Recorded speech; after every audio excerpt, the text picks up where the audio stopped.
Mr. Chairman, I strongly support all 4 of these bills. I commend you and Senator Hatch for working on this in a bipartisan way. I think we all understand that expanded trade is a job creator for our country, but what is often not recognized is that expanded international trade for millions of middle-class Americans is often an income raiser. It helps to raise the incomes and the standard of living for middle-class people. I was struck this morning looking at a couple of the government websites. The Peterson Institute for International Economics has made the case that real incomes are 9% higher than they would have otherwise been without this kind of trade expanding legislation. So, Mr. Chairman, I strongly support all 4 of these bills. To just make a couple of quick comments with respect to the Enforce Act, here, technically what we are dealing with is duty invasion, but the fact of the matter is what this is merchandise laundering. You've got foreign suppliers increasingly engaging in schemes to transship and mislabel their exports in order to avoid America's trade remedy laws. These are the laws that protect American workers. These are the laws that protect American producers from being harmed by unfair trade practices, particularly those employed by China.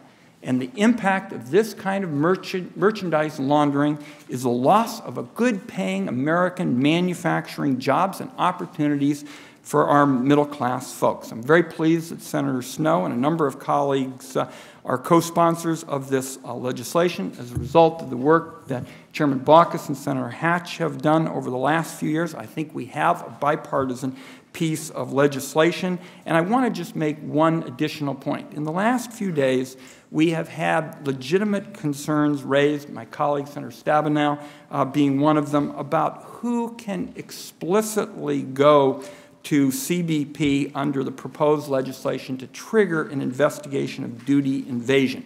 And there's been a concern among some that the legislation is too narrow and that important stakeholders are not going to be able to quickly and expeditiously do it. I simply want to say, Mr. Chairman, as we continue these discussions between now and the time that we go to the floor, I want to pledge to colleagues on both sides of the aisle that we will be working under the leadership of Chairman Baucus, Senator Hatch, Senator Stabenow, and others have mentioned this, to make sure that all of the stakeholders who care about this issue, and particularly the cause of good-paying jobs at American manufacturing plants and the well-being of their workers are addressed. Mr. Chairman, thank you for your good faith. I look forward to moving this legislation quickly, and we will continue the discussions between now and the time in which we go to the floor.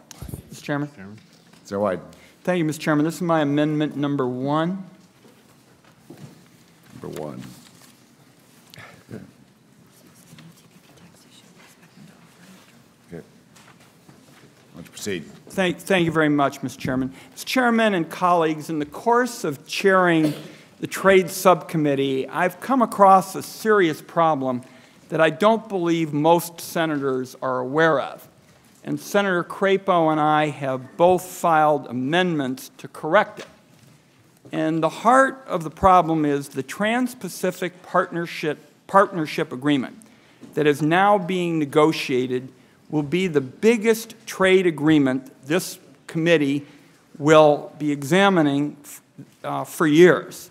It could become up to 40% of all American trade.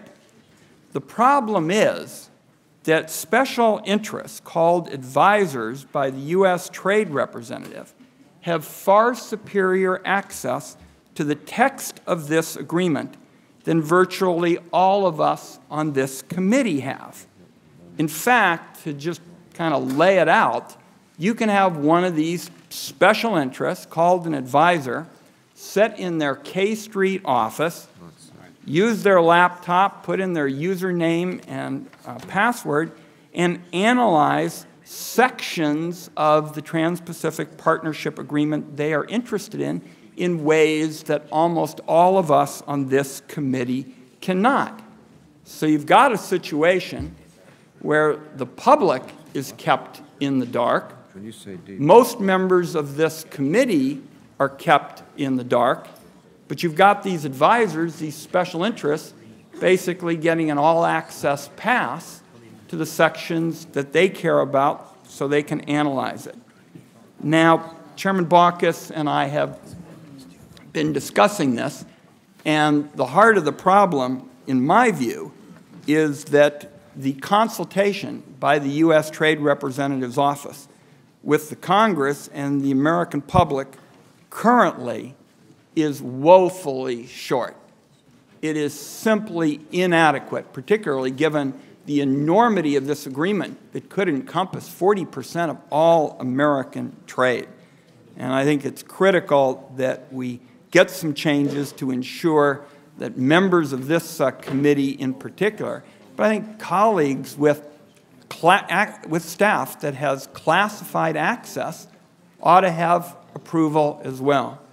So, Mr. Chairman, this is new for most members of the committee and the Senate.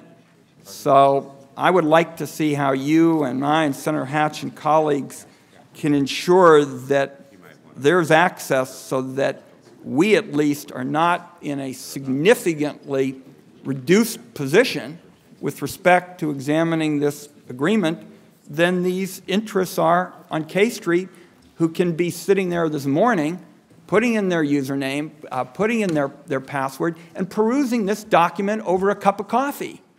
And that's not possible for most members of this committee. And, Mr. Chairman, you and I talked about this, and I would like to come out of this with an effort that's bipartisan here in this committee to get this corrected. And Senator Crapo has filed an amendment on this. I've introduced legislation that Senator Coburn and Senator Burr have co-sponsored, and I think it's time now, even though most members of this committee aren't aware of this, that we move to have it corrected so that on an agreement with this sort of impact on the American economy is something that we're in a position to analyze, just the way these advisors / special interests with their lobbyists are able to.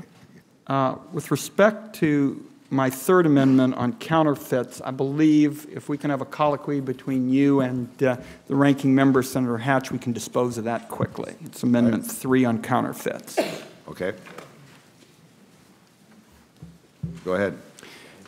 Colleagues, the refrain in the trade community is essentially fake goods and big problems, and particularly with China, where there's evidence that we lost $1 billion last year just with counterfeits. And it's a whole host of products. Sometimes it's shoes, sometimes it's computer chips, but the bottom line, it's always a problem. And the issue, and which essentially is the origins of my amendment, is the reluctance on the part of the Customs Department to share information with the companies, with rights holders, to determine whether suspicious merchandise is fake. And what the amendment that I have filed would do is correct this problem. And what the heart of the solution is when Customs suspects that merchandise is fake, they need to move quickly to check with the companies and check with the rights holders. That is not being done. And I think, Mr. Chairman, we have now agreed, your staff and Senator Hatch's and mine, on a colloquy to ensure that the Customs Department works more expeditiously with the companies, with the rights holders, to make sure that we achieve the bottom line that every member of this committee wants to achieve, and that is to keep this counterfeit stuff, to keep this suspicious merchandise from entering the stream of commerce and our having to play catch-up ball to enforce the rights of our workers and our companies